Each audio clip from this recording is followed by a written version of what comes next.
La Gazette du Togo. L'autre regard de l'actualité togolaise.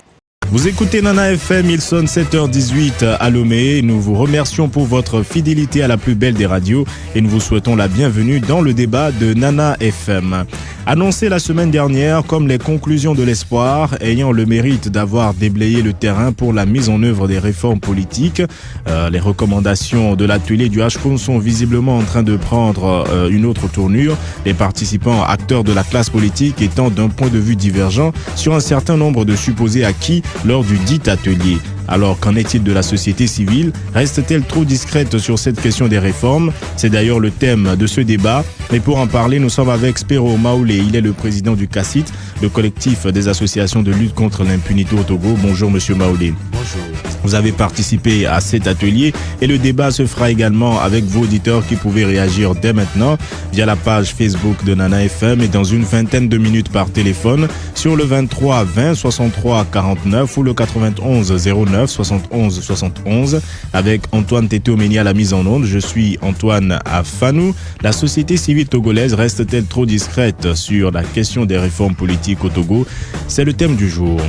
Alors, dans un premier temps, Spero Maoulé, ces derniers jours, il y a eu des déclarations différentes d'acteurs politiques par rapport aux conclusions de l'atelier. Certains ont parlé de simple convergence, d'autres parlent de consensus. Certains estiment que ce sont les réformes qui ont été mises en avant et non l'amélioration du quotidien des Togolais. Quel regard jetez-vous sur cet ensemble d'échanges? Quel est le sentiment qui vous anime en tant qu'acteur de la société civile ayant participé à ces travaux? Je pense que pour la première chose que je dois dire, c'est un sentiment de déception.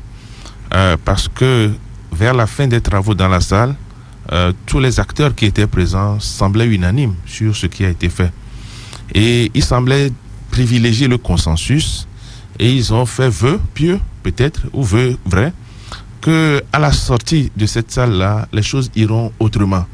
S'ils disent que les choses iront autrement et que dès les premiers jours qui suivent, les voix sont encore discordantes, sur les mêmes thèmes, je pense que ça pose un problème. Nous, au niveau de la société civile, nous ne pouvons pas être trop actifs sur le plan, sur les problèmes politiques, même si nous avons un regard à porter sur ce qui est politique. Nous ne sommes pas discrets en réalité. Dans des émissions que nous avons animées ou auxquelles nous avons participé, nous avons eu à dire ce que nous pensons de ce qui s'est passé dans cette salle-là. Et à l'atelier également, vous avez eu l'occasion d'exprimer votre position par rapport à la question des réformes. L'autre inquiétude de certains participants à cet atelier également, c'est de n'avoir pas eu accès au rapport final qui a été remis au président de la République. Est-ce que vous avez reçu ce rapport? Est-ce que vous pouvez nous dire là maintenant concrètement ce qui figure comme recommandation dans le rapport qui a été remis au président de la République? Au dernier jour des travaux à Radisson Blu, la synthèse nous a été lue. C'est vrai que la lecture a été un peu compliquée parce que à la fin, il y a des gens qui ont voulu ajouter des choses qui n'ont pas été prises en compte au niveau de la synthèse. Et les rapporteurs avaient demandé à ce moment-là de verser toutes leurs propositions, tous les amendements à leur dossier final. Mais nous n'avons pas reçu un document final après, et ça c'est certain. Mais ce qui est arrivé, c'est que nous avons été invités à venir dans les sièges, dans les locaux du HCRON. Je pense que pour notre groupe thématique, parce qu'il y avait eu à l'atelier 5 groupes thématiques qui ont travaillé. En commission? En commission. Et donc, on nous a désigné, nous étions, je crois, 7 personnes. Pour vérifier si ce qui a été dit dans notre commission, c'est ça qui est en papier et qui va être envoyé au chef de l'État. Ce qui a été fait le mardi qui a suivi le vendredi où nous avons fini les travaux. Avant la remise du rapport au président de la République. Avant la remise du rapport. Et je me rappelle avoir entendu de la bouche de la présidente qu'il faut faire attention pour retransmettre exactement ce qui a été dit dans la salle pour que les gens ne disent pas que la présidente a traficoté les choses après avec un groupe d'amis. Et je pense que c'est ce qui a été fait avant que nous, on ne pas Mais même le document final qui a été déposé au chef de l'État, nous n'en avons pas connaissance. Nous avons juste eu le document issu de la salle pour permettre de vérifier si c'est ce que nous avons dit qui a été retransmis. Nous rappelons à ceux qui nous rejoignent qu'ils écoutent Nana FM. Dans le débat, aujourd'hui, nous nous interrogeons sur le rôle de la société civile togolaise dans la mise en œuvre des réformes au Togo. Reste-t-elle trop discrète? Et nous sommes avec Spero Maoulé, président du CACIT, rejoint à l'instant par Nestor Ayavé, coordonnateur du COSCREMA, la coordination des organisations de la société civile de la région maritime. Bonjour, monsieur Ayavé. Bonjour. Comment allez-vous? Je vais bien. Alors, nous parlions à l'instant du rapport du Ashkroun qui a été remis au président de la République avec l'inquiétude de certains participants qui n'ont pas eu accès au rapport final. Est-ce que vous savez le contenu exact des conclusions qui ont été remises au président de la République? Avez-vous eu accès au rapport? Le rapport ayant sanctionné l'atelier qui vient de se dérouler ou bien le rapport des travaux de la CNG? Le rapport du Ashkroun, l'atelier qui a été remis au président de la République. D'accord. Je n'en ai pas connaissance. Je dois l'avouer, je n'en ai pas connaissance. Je ne sais vraiment pas ce qui se trouve dans ce rapport. Mais vous étiez à l'atelier? Tout à fait, j'étais à l'atelier. Alors, vous avez suivi un peu les échanges qu'il y a eu entre acteurs politiques qui ne sont plus ou moins d'accord sur ce qui a été dit à cet atelier. Quel est le sentiment que cela vous inspire?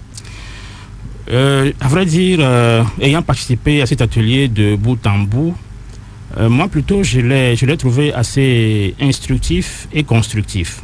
Instructif dans le sens que nous avons eu une meilleure compréhension de ce qu'on appelle les réformes et puis de tout ce qui a caractérisé l'histoire de ce pays, ce qui a amené la situation où nous nous trouvons actuellement, où tout le monde parle de réformes qu'il fallait faire pour débloquer ceci et cela.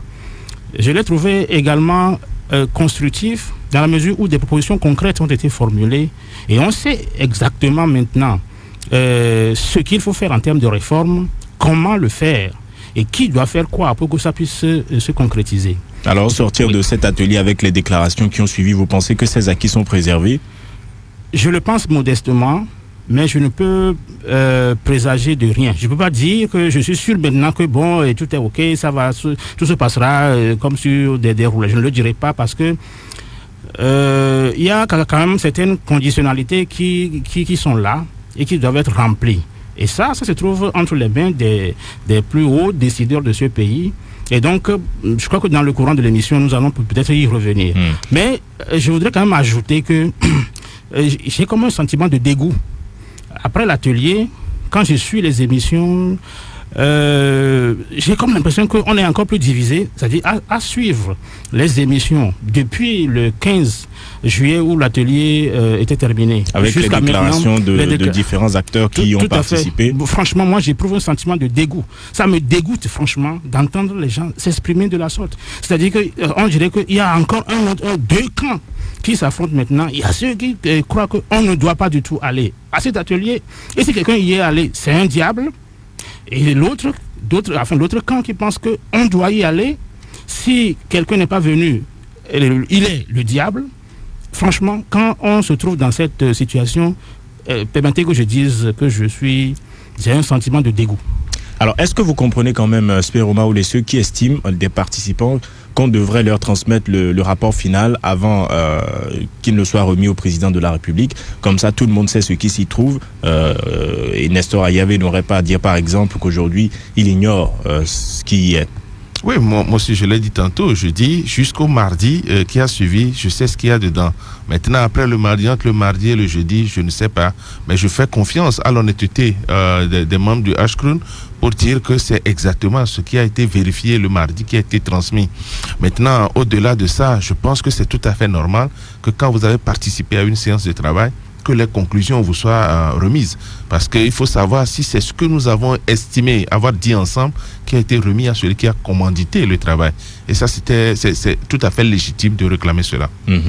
Alors, hier, sur le site internet du Ashkroun, après une certaine dénonciation par des acteurs de la classe politique, notamment de l'ADI, le Ashkroun a publié un résumé du contenu de ce qui a été remis au président de la République.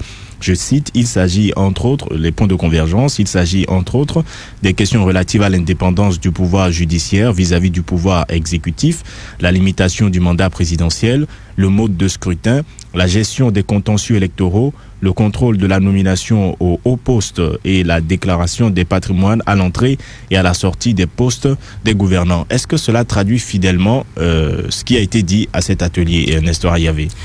En gros, oui. Ce sont là les grands thèmes, en gros, si mes souvenirs sont bons. Maintenant, comment est-ce que ça a été détaillé? Chacun de ces points dont vous venez de faire mention, comment est-ce que ça a été détaillé? Je crois que c'est là où se situe l'enjeu. Et donc, moi, je dirais quand même que si, pour un travail comme celui-là, on aurait quand même, ce serait quand même bien que le document tel que transmis au chef de l'État soit publié. Je ne sais pas pourquoi on en publie une synthèse. Je ne sais pas si on publiait l'intégralité, qu'est-ce que ça ferait? Ça causerait du tort à quelqu'un? Je ne le sais pas. Mais je crois quand même que ceux qui le font quand même de bonne foi. Peut-être que en publiant une synthèse, ils veulent se mettre à l'abri d'un certain nombre de critiques venant d'un côté ou de l'autre. Je n'en sais rien, mais je crois quand même que cela aurait été bien, que ne serait-ce que les participants, ceux qui avaient participé à l'atelier, qu'ils aient l'intégralité du rapport. Vous partagez cet avis, Spero Maoulé? Je partage, mais avec un sourire pour ce qu'il a dit à la fin, parce que nous savons tous que si on remet à ceux qui ont participé, c'est remettre également sur la place publique. Maintenant, est-ce que c'est ça qu'ils veulent éviter? Moi, je ne suis pas dans le... Mais est-ce que, vu l'importance de la question, est-ce que ce rapport ne devrait pas être divulgué? Absolument, puisque c'est un travail qui a été public. Avec plus de 150 personnes. Oui, et puis surtout qu'à la fin de chaque journée, il y avait toujours une conférence de presse. Donc, je pense que c'est un travail qui est public et il n'y a rien à cacher. Et donc, normalement, ça doit être divulgué. Mais sur les grands points, comme il l'a dit tout à l'heure, je suis entièrement d'accord avec lui. Par exemple, quand on dit l'indépendance du pouvoir judiciaire, c'est dans la commission dans laquelle moi j'ai travaillé. Nous l'avons dit. Mais est-ce que c'est de la façon dont nous l'avons présenté? Est-ce que c'est ça qui a été remis? Je ne peux pas l'affirmer aujourd'hui. Nous avons parlé d'un Chief of Justice. Est-ce que c'est ça qui est transmis? Parce que c'est assez fort. Nous avons estimé que le pouvoir judiciaire, il n'y aurait plus un ministre de la justice dans l'exécutif, mais il y aura un ministre qui serait en relation avec la justice. Est-ce que c'est ça qui a été dit ou on a dit juste qu'il faut son indépendance? Donc ça, ce sont vos interrogations. Voilà. Oui. Alors, il sonne maintenant 7h31 et dans 4 minutes, les auditeurs pourront composer le 23 20 63 49 ou le 91 09 71 71 pour participer à ce débat. À votre avis, la société civile togolaise reste-t-elle trop discrète sur la question des réformes? Et c'est la question que je pose à Spero Maoulé. Aujourd'hui, certains acteurs estiment que la société civile et la population en général ont un peu trop laissé le soin aux acteurs politiques de décider de la question des réformes. Qu'est-ce que vous en pensez? Je pense qu'ils n'ont pas tort de le dire ainsi parce que c'est leur perception externe de la chose. La première chose, c'est que les médias aiment bien, plutôt que les politiques passent pour exprimer leur intention sur les réformes. Donc, on donne plus de place aux acteurs politiques et c'est tout à fait normal. C'est dans le domaine politique. Mais il y a un certain travail que nous faisons et qui n'est pas publié, qui n'est pas divulgué sur les réformes. Bon, mais au-delà de ces deux aspects, je pense que nous, personnellement, au niveau du CACIT, nous sommes montés souvent au créneau pour demander que les réformes se fassent. Nous avons dit beaucoup de choses sur les réformes et donc nous ne faisons pas économie du fait qu'il faut faire les réformes politiques. Nestor Ayavé? Ceux qui font ce procès à la société civile, j'imagine qu'ils sont en train, ils s'attendent à ce que la société civile joue le rôle qui revient en réalité aux acteurs politiques déclarés. C'est vrai que nous sommes dans l'espace public. C'est vrai que nous parlons des questions d'intérêt général. Nous parlons des questions d'intérêt public. La société civile étant dans l'espace public et œuvrant pour l'intérêt général, on peut penser qu'elle devrait jouer un rôle assez précis dans ce qui concerne les réformes. Mais ceci dit, clarifions les choses. Lorsqu'on parle des réformes politiques, lorsqu'on parle des réformes en général, il s'agit de l'ensemble des mesures qu'on peut prendre pour pouvoir aider le pays à évoluer, pour pouvoir satisfaire les besoins des citoyens. Les besoins aussi bien économiques que, bon, enfin, sur tous les plans. Et ça, la société civile fait ce qu'elle peut faire.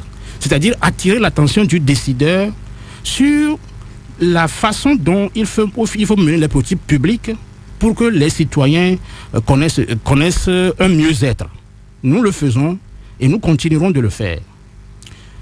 L'acteur politique, dans ce jeu-là, lui, son rôle, c'est de dire que le décideur, celui qui est là, au pouvoir, le chef d'État par exemple, l'acteur politique, surtout dans l'opposition, lui dira que le chef de l'État ne le fait pas assez et que lui, il pourrait le faire mieux. Et pour cela, il faut qu'il quitte sa place pour que lui vienne à sa place pour pouvoir le faire comme cela se doit. C'est le discours de l'acteur politique. Ce discours n'est pas celui de la société civile. Et donc, les gens pensent que maintenant, il faut que la société civile se mette à tenir un discours d'un acteur politique, surtout de l'opposition. Moi, en tout cas, tel que je comprends la chose, je ne vois pas comment une organisation de la société civile, en dehors du travail d'information, de sensibilisation, du travail de plaidoyer, tel que Spiro vient de le dire, en dehors de ça, je ne vois pas comment elle peut se mettre peut-être dans le feu de l'action pour réclamer mordicus les réformes, vous voulez dire? Oui. Alors, juste avant de prendre cet auditeur qui patiente au bout du fil, est-ce que ça veut dire que l'acteur de la société civile peut dire que parce qu'il pense que les réformes politiques conduiraient à l'amélioration du quotidien des Togolais, elles doivent être mises en œuvre et précisées et faire des propositions sur comment ces réformes doivent être faites? Oui, en fait, l'acteur politique... L'acteur de la société civile surtout, est-ce qu'il peut faire cette affirmation? C'est-à-dire, nous, en tant que cette organisation X, nous pensons que si les réformes sont faites, elles contribueront à améliorer un tel nombre de choses. Absolument, absolument. Et c'est ce que nous faisons presque tous les jours. Nous allons prendre un premier auditeur en ligne. Allô? Oui, bonjour. Bonjour, on vous appelle comment?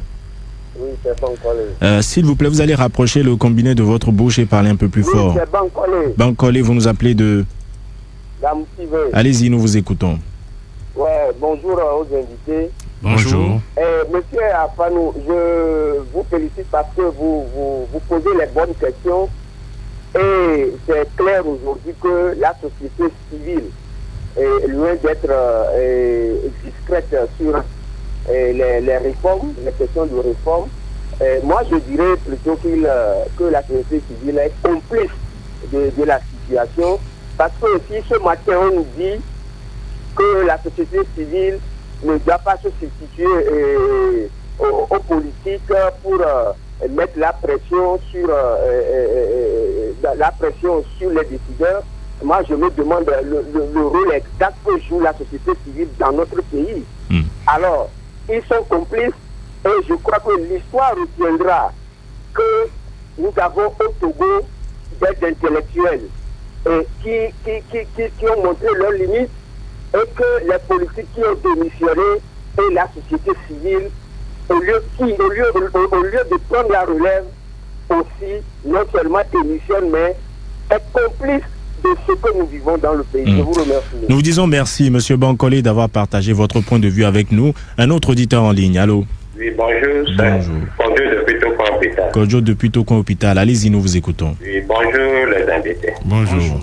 Bon, moi aussi, je suis d'accord 100% avec le premier intervenant. Vous, la société civile, vous ne devez pas attendre les politiques. Comment est-ce que les Sénégalais, les Tunisiens et les Burkinabés ont fait? Si un chef d'État est là et qui ne veut pas aspirer au vœu des populations, et vous qui êtes la société civile qui est là pour nous, vous allez attendre le chef de l'État et les opposants avant d'agir. Donc, le premier intervenant a bien dit, vous êtes complice de tout ce qui se passe. Si vous êtes aux côtés de la population, vous devrez agir. Vous ne devez pas attendre les politiciens. Vous êtes tous complices. Merci. Nous vous disons merci, M. Kojo depuis Tokon Hôpital. Nous allons prendre un troisième auditeur en ligne et les réactions vont suivre en studio. Allô? Bonjour, monsieur. Bonjour, vous voulez bien parler un peu plus fort? Bonjour, monsieur. Oui, on vous appelle comment? On m'appelle monsieur Victor Richard. Victor Richard, nous vous entendons toujours un peu de loin. Hein? Ah, d'accord. Allô? Oui, allez-y, nous vous écoutons. Oui, vraiment la société civile togolaise là, elle est souvent inactive. Souvent, regardez quand on nomme la CENI, on dit la CENI, la Cour constitutionnelle. Ils doivent avoir leurs représentants dedans, puisque le chef de l'État même a dit, quand eux qui les gradent de leur côté, c'est eux qui doivent prendre leurs responsabilités. Le corps judiciaire, les professeurs d'université, les avocats, c'est des choses comme ça qui peuvent trancher une fois de bon la politique pour que nous sachions qu'au moins nous sommes libres au Togo. Ils sont plus effectivement. Nous vous disons merci, monsieur Victor Richard, d'avoir participé à cette émission. Alors, Spéroma, les deux premiers intervenants pensent que non seulement vous êtes discret, mais complice de la situation liée aux réformes. Je pense que la deuxième personne a éclairci un peu plus ce que l'autre a dit. Je pense que la population togolaise s'attend à ce que la société civile ait un comportement qui est arrivé par exemple au Sénégal, qui est arrivé par exemple au Burkina, une révolution menée par la société civile. Bon, ça dépend de l'attente de tout un chacun. Complice de ce qui se passe, ça assurément pas non. Nous ne sommes pas complices. Peut-être que les gens n'ont pas bien interprété ce que Nestor a voulu dire. Je pense, et c'est clair, que nous agissons. Ils peuvent retourner par exemple sur des émissions que nous avons eu à faire bien avant même l'atelier du HCRUN et après l'atelier du HCRUN pour voir notre position qui est ferme. Nous disons, et nous avons dit même avant le HCRUN, qu'on n'a pas besoin de l'atelier pour faire les réformes, que celui qui doit lancer les réformes, c'est le chef de l'État. Mais ça ne nous empêche pas d'aller réfléchir pour voir ce qu'on veut nous faire dire dans ces réformes-là. Et c'est pour ça que nous avons participé. Je précise, pas le CACID, la plateforme citoyenne justice et vérité, c'est dans laquelle je suis allé. Nous avons essayé de voir ce qu'on peut faire ensemble pour que les choses avancent. Le quotidien du Togolais, c'est ça qui est notre credo. Et nous nous battons pour ça. Maintenant, si les gens pensent qu'il faut aller à la révolution, à la sénégalaise ou à la burkinabé, je pense que c'est leur désir. Mais il y a une chose qu'il ne faut pas oublier non plus. Quand on demande que la société civile prenne ses responsabilités, nous aussi nous disons à la population de prendre ses responsabilités. Il y a quelques mois de cela, le mouvement Martin Luther King a demandé aux gens de venir faire une marche pour réclamer la baisse du carburant. Ça, plus personne ne s'en préoccupe. Ils n'ont été que 5 ou 6 à cette marche et ils ont été arrêtés. La population est où? Nous savons que les gens sont dans l'attente. Nous sommes citoyens aussi, nous sommes dans cette attente-là. Mais il faut faire les choses de façon plus méthodique, de façon plus sereine pour que ça avance. Monsieur Kodjo, il dit que la société civile, vous êtes là pour nous. Je le cite, il dit la société civile. Oui, nous sommes là pour eux, nous sommes là pour nous. La société civile, c'est avant tout des citoyens. Et je peux confirmer que nous nous battons tous les jours pour que les réformes se fassent. Et nous interpellons tous les jours, dès que possibilité existe, le chef de l'État togolais pour qu'il fasse les réformes. Nous allons prendre un autre auditeur en ligne. Allô? Allô, bonjour. Bonjour, c'est monsieur Briand? Maglo. Ah, monsieur Maglo, depuis Agoué, autant pour moi. Allez-y, nous vous écoutons. Je suis parfaitement d'accord avec votre invité. Vous voulez bien parler un peu plus fort? Je suis parfaitement d'accord avec votre invité, disant que la société civile, telle que nous le concevons, s'est beaucoup battue pour réclamer ces réformes. Ça, je l'ai suivi. Il a même pour participer à des émissions réclamant les réformes et bien d'autres choses. Ce qu'il faut plutôt dire, au cours de cet atelier, elle s'est faite vraiment discrète. Et ça aussi, ça s'explique par le fait que c'était une invite dont on connaît déjà l'aboutissement. Qui va oser là-bas parler au nom de la société civile? Ils ont peur. Mais il y a une personne qui est partie là-bas, qui a osé, et il fallait dire qu'il y a une discussion actuellement, et celui-là à qui il faut demander de nous éclaircir ce qu'il est parti dire là-bas, c'est Maître Gesta Javon, qui a osé même inviter d'autres, c'est un acteur principal de la société civile, si je ne me trompe pas.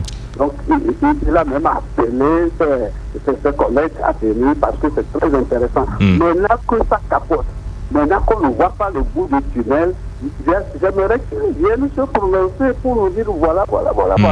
Nous vous disons merci. Merci, monsieur Maglo, d'avoir participé à ce débat. Un autre auditeur en ligne. Allô? Auditeur en ligne, allô?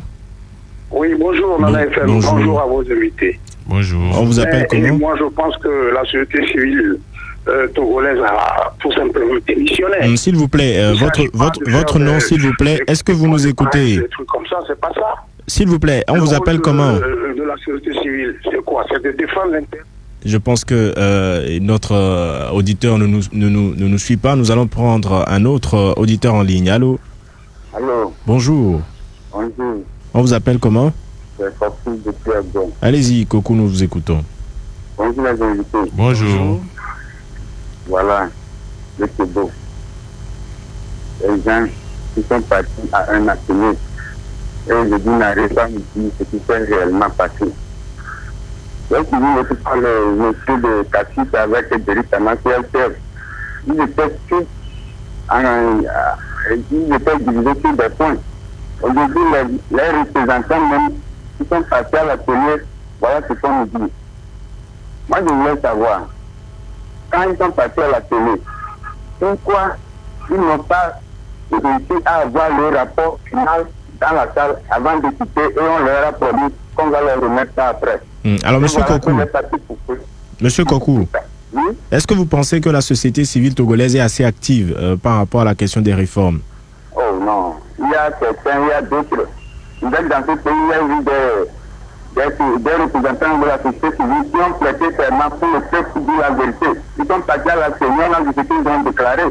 Voilà le Togo. Nous vous disons merci, Monsieur Kokou, d'avoir participé à ce débat. Nous allons donner la parole à Nestor Ayavé qui réagit à ces interventions. Oui, je remercie les uns et les autres pour ce qu'ils viennent de dire. Et oui, c'est ça aussi le Togo, comme celui qui vient de parler. Oui, c'est ça aussi le Togo.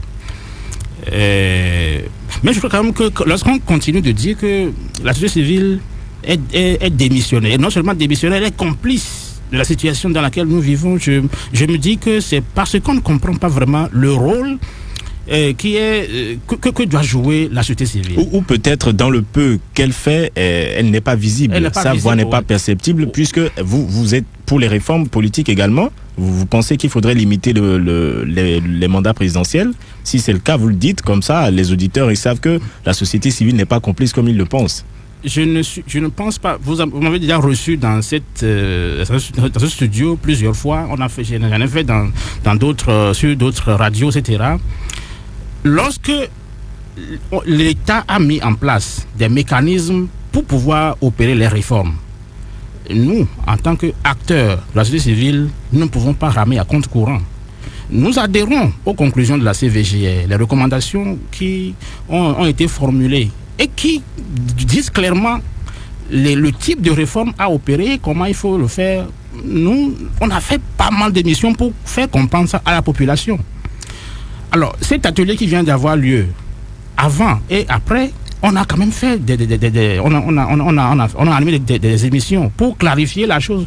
Alors, je ne sais pas si les gens s'attendent à ce que la société civile organisée, moi par exemple, je représente un pan de la société civile, que je vienne dire ici que la société civile, que notre organisation veut les réformes.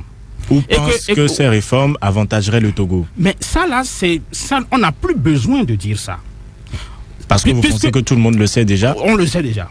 On n'a plus besoin de le dire parce que, étant donné que nous participons déjà, si nous ne le voulions pas, nous n'allions pas participer à ces choses. Donc, je ne sais pas si les gens veulent que nous tenions un discours musclé, attaquant celui-ci, attaquant celui-là. Comme les gens savent bien le faire, je sais aussi le faire, mais je ne veux pas faire ça. Nous allons demander au prochain auditeur s'il pense que c'est ce que vous devriez faire. Auditeur en ligne, allô? Allô, bonjour. Bonjour, on vous appelle comment? C'est Fabio depuis Kodovia-Copé. Fabio depuis Kodovia-Copé. Alors, est-ce que vous attendez de la société civile qu'elle ait un discours musclé contre tel nombre d'acteurs politiques? Moi, je pense que comme l'ont fait les sociétés civiles sénégalaises et burkinabées, il nous revient maintenant à la nôtre aussi de prendre ses responsabilités. Donc, les actions musclées, je pense que toute la population les soutiendra. Et je voudrais bien poser une question à votre invité. Allez-y. Je voudrais savoir s'ils ne se sentent pas trahis par leur adhésion, même leur participation à l'atelier de H-Cool, qui, ma foi, sera encore un atelier de plus. Nous vous disons merci, Fabio, depuis Kodjovia-Kopé. Alors, Nestor Yavé, vous avez souri quand Fabio a dit attendre des actions à l'image de celles engagées au Sénégal ou au Burkina Faso. Que lui répondez-vous? Je réponds clairement. La société civile organisée ne va pas déclencher des révolutions. Je ne peux pas m'inscrire dans cette logique, je veux que ça soit clair. La société civile organisée, c'est-à-dire que moi, appartenant par exemple à Coscréma, je ne vais pas être à l'origine d'une révolution, je ne veux pas déclencher une révolution. Parce que vous estimez que ce n'est pas votre rôle. Ce n'est pas mon rôle, je ne le ferai pas. Un acteur politique peut le faire. Ou bien un individu comme ça, des individus dans la population. Ça peut être des initiatives populaires. Voilà, mais une organisation de la société civile comme ça, connue comme telle, moi en tout cas, moi je ne le ferai pas. Un autre auditeur et nous allons donner la parole à Spero Maoulé. Allô? Allô? Bonjour. C'est un peu compliqué. Allez-y, nous vous écoutons. Bon. Qu'est-ce que l'unité de Coscréma appelle situation ou quoi? Il vient d'aller un peu plus dans les détails. Il dit qu'il n'appellera pas à une révolution. Non. Ici, il est dit de dire la vérité à la population. C'est pas de l'appeler à eux. Quand il appelle et quand il dit qu'il faut que le peuple prenne ses responsabilités, comment le peuple doit prendre ses responsabilités? C'est pour sortir et réclamer les choses, non? Il n'a pas... Au cours de... Monsieur Kokou, au cours de cette émission, je ne l'ai pas entendu dire que le peuple doit prendre ses responsabilités. Lui, il ne l'a pas dit. Mais il dit seulement que vous, par exemple, en tant que Kokou, vous pouvez initier une action populaire et dire que vous voulez les réformes et que ce n'est pas son rôle. Comment il peut dire que ce n'est pas son rôle? Il est en train de définir son domaine d'action, monsieur Kokou. En tout cas, heureusement, nous avons un autre acteur de la société civile également au studio. Il va nous donner son point de vue. Alors, que pensez-vous un peu de tout cela? Je voudrais, pour rassurer un peu les auditeurs, que nous pensons, et ça a été dit dans la salle, que la limitation de mandat est un acquis. Ça a été dit là-bas. Que ce serait un scrutin uninominal à 2 tours, ça a été dit là-bas. Donc, qu'il se rassure que ça, au moins, c'est des acquis. Maintenant, il faut que le chef de l'État essaie de mettre tout ça là en application.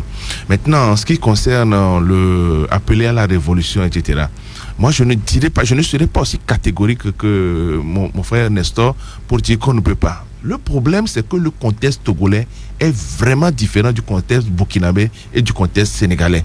Et ce n'est pas parce qu'au Sénégal, les choses sont allées dans un sens qu'il faut penser que si nous l'initions au Togo, ça peut encore aller dans le même sens. Nous avons fait nos études, nous avons fait nos analyses et nous pensons que ce que nous sommes en train de faire et que nous ne pouvons pas divulguer, le travail que nous faisons sur les partis politiques de toutes les sensibilités aujourd'hui, que nous ne devons pas divulguer, je pense que c'est important que la population... Vous pensez que cela pourrait aboutir à la mise en œuvre des réformes? Aujourd'hui, je suis un peu plus confiant et je demande à la population de ne pas nous déclarer complices ou démissionnaires. Nous nous battons et dans la mesure de ce qui est encore possible. Lorsque j'ai dit tout à l'heure que la population doit prendre ses responsabilités, c'est parce que souvent les gens disent cette phrase-là. Et je m'étonne. Je dis, quand vous dites à la population de prendre, quelle responsabilité la population doit prendre? Et comment va-t-elle la prendre? Non, je pense que c'est un travail d'ensemble que nous devons mener. Aujourd'hui, nous sommes sur des pistes que nous étudions, que nous essayons de mettre en œuvre pour que nous ayons à très court délai les réformes. Mais n'oublions pas que c'est le chef de l'État qui doit déclencher le mouvement, qui doit l'envoyer à l'Assemblée nationale. Peut-être pour terminer, ce que peut-être les gens ne savent pas, nous, au CACIT, nous avons dit depuis qu'on n'a pas le besoin de cet atelier-là pour aller aux élections. Nous assumons ce que nous avons dit. Je ne sais même pas si c'est ça qui a valu que nous n'ayons pas été invités à l'atelier. Moi, je suis allé au nom de la plateforme citoyenne Justice et Vérité. Mais je continue pas à dire que ce qui a été fait à l'atelier n'est pas mauvais. On a parlé des réformes, on a dit des choses qui sont des acquis. On est allé plus loin que les réformes politiques en allant sur les réformes institutionnelles, sur les réformes organiques. On a même vu comment les chefs traditionnels doivent être intégrés maintenant à la gestion de la communauté. Je pense qu'on est allé loin, mais n'empêche que le minimum dépend du chef de l'État qui doit, dans les très brefs délais, faire quelque chose. Un autre auditeur en ligne, allô? Oui, bonjour. Bonjour, on vous appelle comment? Amouzovi. Depuis Tocoin Solidarité. Merci. Allez-y, nous vous écoutons. Salut l'invité. Ils sont deux. Oui, je voudrais connaître le rôle de la société civile dans une nation ou dans une population. Et en plus, en tant que société civile, quand vous nous dites maintenant que vous ne savez pas ce qui a été donné là-bas, au moins du moins, même si on ne vous a pas invité, vous devez s'ingérer jusqu'à connaître ce qu'on va aller donner au chef de l'État. Parce que devant le peuple, vous êtes responsable. Quand on critique les politiques, est-ce qu'on va commencer à critiquer aussi la société civile? La société civile, c'est le peuple. Merci. Nous vous disons merci, Mouzouvi. Nous allons prendre un autre auditeur en ligne. Allô? Allô? Bonjour. Bonjour, monsieur. Vous voulez bien baisser le volume de votre radio, s'il vous plaît? Ça ne va pas encore. Ça va? Visiblement, ça peut aller. On vous appelle comment? Bonjour. Oui, on vous appelle comment? Bon, j'appelle d'Abedji, John Godson. Allez-y, nous vous écoutons. Bon, je salue vos invités. Bonjour. Pourquoi? Je voulais leur demander, comme ils sont déjà mis dans le fait accompli, et ils ont remis le rapport au président de la République, quelle serait maintenant leur démarche pour qu'ils puissent avoir le rapport final, pour que la population sache que effectivement c'est ce rapport-là qu'ils ont remis au président de la République. Secondo, il y avait une dame qui faisait partie, bon, je ne sais pas si c'est le rapporteur ou pas, elle était venue entre-temps sur un média nous dire qu'ils ont priorisé plutôt la condition de vie de la population. Est-ce que c'est ça qui est prioritaire ou bien c'est les réformes politiques? Alors que les réformes politiques entraînent immédiatement au bien-être de la population. Merci. Nous vous disons merci, John, depuis Avedi. Alors, Nestor Ayavé, John Godson, depuis Avedi, il demande maintenant quelle sera la suite. Est-ce que vous entendez entamer des démarches pour obtenir le rapport, celui qui a été remis au président de la République? Oui, ça, il n'y a pas de souci. Il n'y a pas de souci. D'ailleurs, même, c'est notre devoir de chercher à connaître le contenu de ce rapport-là pour pouvoir en parler en toute quiétude. En tout cas, moi, je le ferai. Maintenant, il a parlé également de la priorisation. C'est dans ce studio que la rapporteure avait déclaré que ce qui était revenu le plus souvent dans les échanges, c'était l'amélioration des conditions de vie des Togolais. Vous confirmez ou c'était plutôt les réformes, la limitation du mandat présidentiel et autres qui ont été le plus abordés? L'un entraîne l'autre. Lorsqu'on fait les réformes, toutes les réformes sur le plan politique, sur le plan économique, sur le plan social, etc., ça entraîne le mieux-être des populations. C'est de ça qu'elle parle. Et donc, en réalité, on ne devrait pas être là à épiloguer sur ces genres de sujets. La raison, c'est que il y a quelqu'un qui doit prendre ses responsabilités. Et nous sommes entrés dans un processus de justice transitionnelle. Là, je parle du chef de l'État. C'est lui qui a fait entrer le pays dans ce processus-là. Et ce processus veut qu'on connaisse la vérité sur ce qui s'est passé, qu'on essaye de faire des investigations pour savoir qui a fait quoi, et puis qu'on essaye de réparer les torts qui ont été causés pour qu'on obtienne le pardon et que au finish, il y ait la réconciliation, ce qui va créer les conditions pour que le vivre ensemble soit effectivement au rendez-vous. Mais visiblement, pour plusieurs Togolais, tout ça semble relégué au second plan face à la question de la limitation du mandat présidentiel. Voilà, c'est parce qu'il y a un problème de fond qui n'est pas réglé et qui n'est toujours pas réglé. Ça a été abordé dans la salle parce que depuis même la période coloniale, il y a cet antagonisme-là qui existe et qui n'est pas réglé jusqu'à maintenant. Le fauteuil présidentiel, quelqu'un veut le fauteuil présidentiel et quelqu'un s'y est assis et ne veut pas le quitter. C'est depuis le temps colonial que cela a commencé et ça se poursuit jusqu'à maintenant. Et ça là, je crois que toutes les réflexions qui ont été faites depuis la conférence nationale, jusqu'à l'accord politique global, jusqu'au dialogue inter-togolais en 99, l'accord politique global en 2006, et tout ce qui a suivi les CPDC et tout ça, c'est toujours pour savoir comment est-ce qu'on peut faire pour que la question du fauteuil présidentiel ne soit pas véritablement une cause de division. Justement, c'est en cela que certains proposent, tous ces accords et commissions proposent que les mandats soient limités simplement. Tout à fait, tout ça là c'est acté, ça doit être ainsi. Mais ce que je voudrais dire, c'est que le chef de l'État devrait adopter un style de leadership qui devait véritablement être en harmonie avec la situation actuelle. Et avec tous ces accords que vous venez de citer. Voilà, ce style de leadership, c'est ça qui manque. Parce que c'est véritablement un leadership qui doit prendre en compte les expressions d'humeur, les désaccords, tout ça là. On doit utiliser un style de leadership qui puisse être en harmonie avec ça pour que effectivement ce que les gens recherchent, cette question de limitation de mandat, comment l'appelle-t-on, le mode de scrutin de tour, que tout cela puisse être mis en œuvre. Voilà, donc c'est ça quoi. Spero Maoulé, malheureusement nous n'avons pas eu assez de temps pour évoquer les réactions sur la page Facebook de Nana FM, mais il y en a une de Folie Kwevi qui dit que la société civile togolaise est confuse elle-même dans son identité et son rôle, ce qui entraîne son inexistence sur les questions liées aux réformes. Sa question rejoint un peu celle de Amouzouvi de Togon Solidarité qui vous demande de l'éclairer sur le rôle de la société civile togolaise et ce sera en même temps votre mot de la fin. Dommage vraiment pour le temps. Je crois que ce qui a été mal, c'est que le chef de l'État ne communique pas, la présidence ne communique pas suffisamment. Ce qui aurait été très très facile pour gérer cette tension-là, c'est que dès que le chef de l'État a reçu, qu'un communiqué de la présidence dise par exemple que les conclusions sont parvenues et que à très bref délai, c'est-à-dire à telle date, les démarches vont être prises. Et ça, tant qu'on ne l'a pas, le Togolais a l'impression qu'on ne se soucie pas de lui. Et c'est mon impression à moi aussi. Il faut laisser le débat politique à sa place. Et il faut que le chef de l'État agisse. Et s'il ne le fait pas, ce n'est pas une bonne chose. Maintenant, la société civile, je pense qu'elle est... On laisse de côté peut-être une période un peu floue où la société civile a été partisane. Nous avons une société civile qui, en tout cas chez nous avons une vision assez claire de ce que nous avons à faire et nous faisons tout ce qu'il faut pour y arriver. C'est évident qu'en discutant avec les acteurs politiques, on a eu certains qui ont voulu dire qu'il faut faire une révolution. Il y en a qui ont dit non, il faut aller de façon méthodique. Les avis sont partagés. Mais ce que nous répétons, c'est qu'il faut prendre la bonne solution dans l'intérêt de la population. Un leader d'opinion ne se laisse pas conduire par le groupe, mais il conduit le groupe.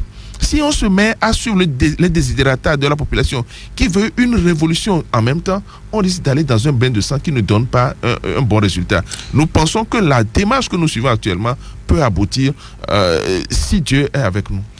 20 secondes, votre mot de la fin, Nestor Ayavé. Merci. Je crois que notre rôle, c'est d'abord d'éclairer la population en tant que société civile. Notre rôle, c'est de servir d'interface entre la population et le décideur. Notre rôle, c'est d'attirer le décideur, d'attirer l'attention du décideur sur ce qui ne va pas en termes de politique publique, afin de pouvoir améliorer les conditions de vie de la population. Ce rôle-là, nous le jouons, nous continuons de le jouer. Mais, de grâce, que les gens acceptent notre neutralité, qu'ils acceptent que nous ne pouvons pas jouer le rôle qu'est celui des partis politiques. Visiblement, ils acceptent votre neutralité, mais ils vont au-delà, ils pensent même à une complicité.